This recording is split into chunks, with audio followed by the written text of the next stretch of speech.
అదేంటి పట్టపగల్లో చందమామ గురించి పాడుతున్నావు? అడుగు వచ్చాడుగా. ఎక్కడా? ఏడి? నువ్వే. ఏ కాదా? గుండ్రటి మొహం, చక్రాల్లాంటి కళ్ళు, ఎన్నెలల్లే నవ్వు. అయితే పాడుకో. ఏ శివయ్య, కాస్తిటొచ్చి ఈ ప్రద్దెళ్ళు అందడం లేదు. వీపు అందకుండా ఎందుకు పెట్టుకున్నావు?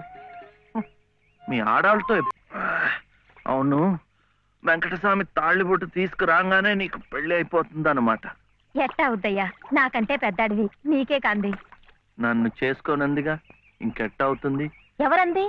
మా మావయ్య కూతురు చిట్టి. బంగారు కొండవి, నిన్న అంది. ఎందుకంది? మా నాయనమేమో శివయ్యని నీ మొగుడు చిట్టి అంది. చిట్టేమో నేను నీ పెళ్ళానా బావా అని నన్ను అడిగింది.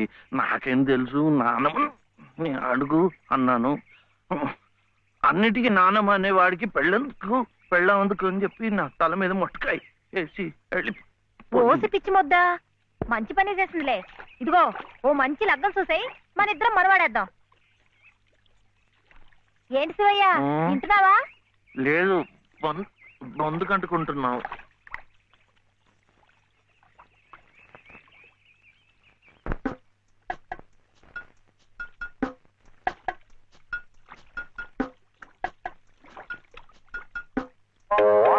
ఏం శివయ్య, పెళ్ళనగానే చేతికేదో కరెంట్ వచ్చినట్టుగా ఉంది. కరెంటే కర్మ, మను అయితే మన ప్రేమ పట్టపగ్గాలు ఉండవు. ఊరి సచ్చినోడా నువ్వా? ఎల్లెలో ఏటే సుబ్బులు, చెయ్యి మారగానే సాకు తగిలిందటే చుట్టుకున్నట్టుకున్నావు. పట్టేవాళ్ళ బుద్ధేంటో ఆ చెయ్యి వాటంలోనే తెలిసిపోద్ది.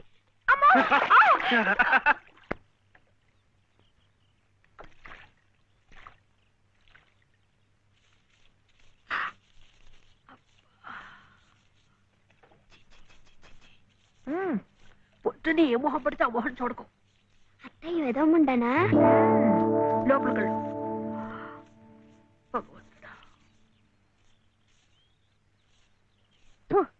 పొద్దున్నే నీకెందుకులే మా పళ్ళు, అవి అక్కడ పడేసి లోపలికళ్ళు. పర్వాలేదు లేదునా, ఇందులో తప్పే ఉంది.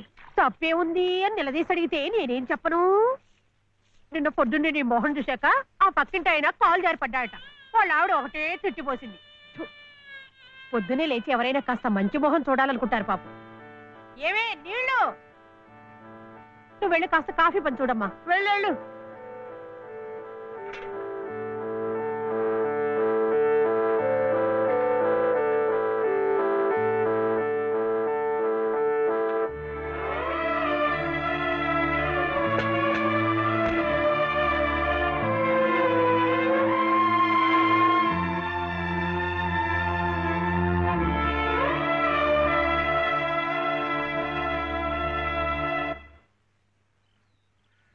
లలితమ్మ గారు, లలితమ్మ గారు, లలితమ్మ గారు. అదేమిటి రోజు ఎంచగ్గాను దుర్గమ్మ గారు దుర్గమ్మ గారు అని నా పేరు పెట్టి పిలిచేదానివి, ఈ రోజేమిటి లలితమ్మో లలితమ్మో అంటా గావుకేకలు దుర్గమ్మ లలితమ్మ అయిపోయింది ఏమిటి? అదెట్టా అవుతుందమ్మా, దుర్గమ్మ దుర్గమ్మే, లలితమ్మ లలితమ్మే. నా జాకెట్, నా లాగు, నా చొక్క ఎక్కడా? ఇదిగో బాబు, తమ చీరలు 2 రాసుకోండి. ఒరే చెంప అక్కడ పెట్టరా.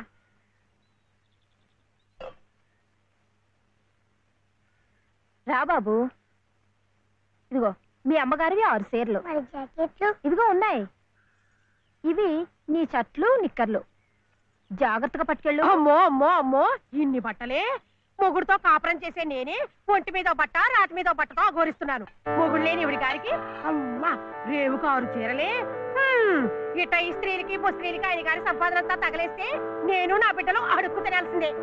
చిచ్చి మీ బట్టలే అనుకున్నాను, నీ మనసు కూడా నీరకాయ పట్టి మురికెత్తిపోయింది.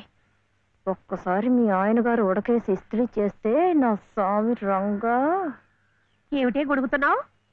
అబ్బే ఏం లేదమ్మా.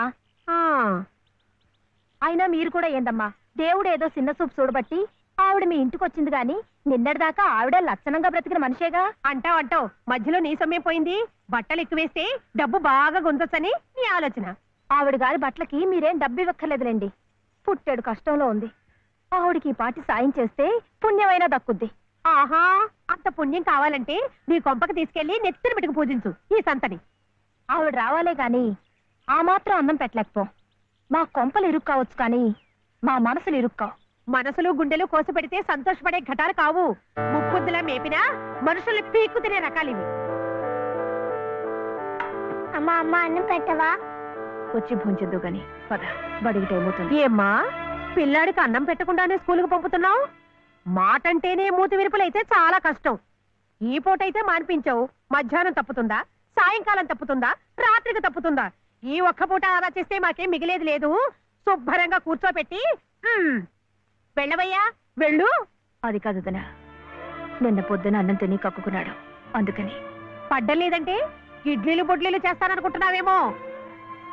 3 రోజులు అన్నమైనా కుండలో వేస్తే ఎగబడి తింటారు నా బిడ్డలు. వేడు అలవాటు చేసుకుంటాడు వదినా.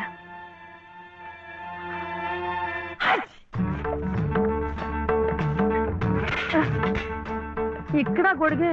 నీకు వర్షం వస్తుందేమోనని. సరే సర్లే, ఎక్కడైనా పెట్టు. రామ రామ. ఇక్కడ కాదు, అక్కడ.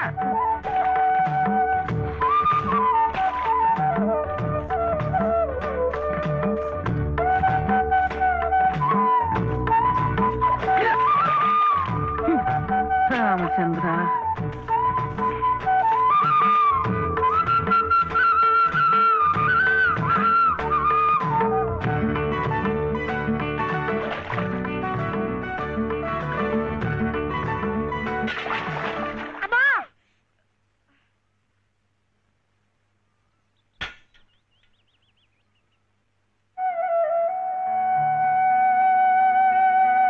అయ్యయ్యో, ఏమిట్రా ఈ తలతిక్క పనులు? చూడలేదు. సర్లే, బిడ్డ పూర్తిగా తడిసిపోయాడు. ఏమనుకోకమ్మా. పర్వాలేదు. చాలే. అయితే రేపటి నుంచి నీళ్లు కూడా పోయాను. ఒరే, ఇదంతా నా కోసం అట్రా, నీ కోసం కాదు. ఏది చేసినా భక్తితో చెయ్యాలయ్యా. అయితే ప్రసాదానికి వెళ్ళినా వెళ్ళు. ఓం రాజాతిరాజాయ ప్రసహ్య సాహినే నమో వయం వై శ్రవణాయ కుర్మహే సమే కామాం కామ కామాయ మహ్యం కామేశ్వరో వై శ్రవణో దదాతు. ఇంకా నైవేద్యం కాలేదురా. శ్రవణో దదాతు.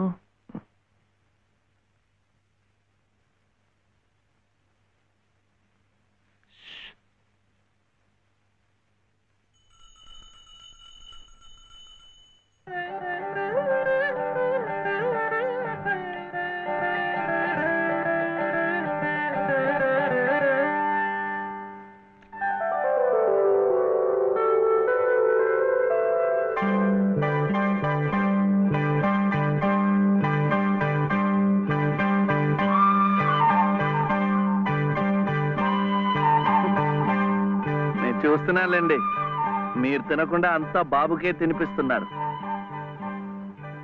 తీసుకోండి. నాకు లేదనా? నేను మళ్ళా అడిగితే ఇస్తారు. ఈ గుడి మాకు బాగా తెలుసు. నేను మా నానమ్మ రోజు వచ్చి ఇదంతా కడిగి ముగ్గులేస్తాంగా.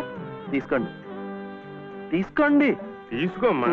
అసలు దేవుడు గర్భగుడిలో ఉంటే వీడు ఊరేగింపుకు వెళ్లే ఉత్సవ విగ్రహం లాంటి వాడు. పుణ్యమే. రాజమ్మా, ఆ అమ్మాయి ఎవరో తెలుసుగా? మన చలపతి చెల్లెలు లలిత. అలాగా, నేను గుర్తుపట్టలేదు.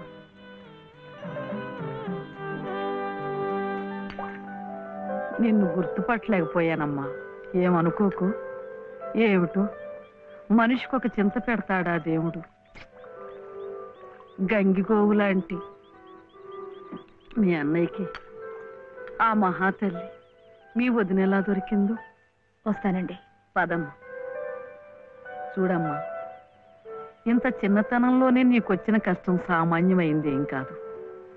ఇలాంటప్పుడే మనసు చిక్కబట్టుకోవాలి. నేను ఎన్ని ఎదురు దెబ్బలు తిన్నానంటావు? కళ్ళ ముందే కాపురం చేస్తున్న కూతురు పోయింది. కొడుకు కోడలు పోయారు. చిన్నతనంలో జరిగిన ప్రమాదంలో మెదడికి దెబ్బ తగిలి నా మనవడు ఇలా అయిపోయాడు.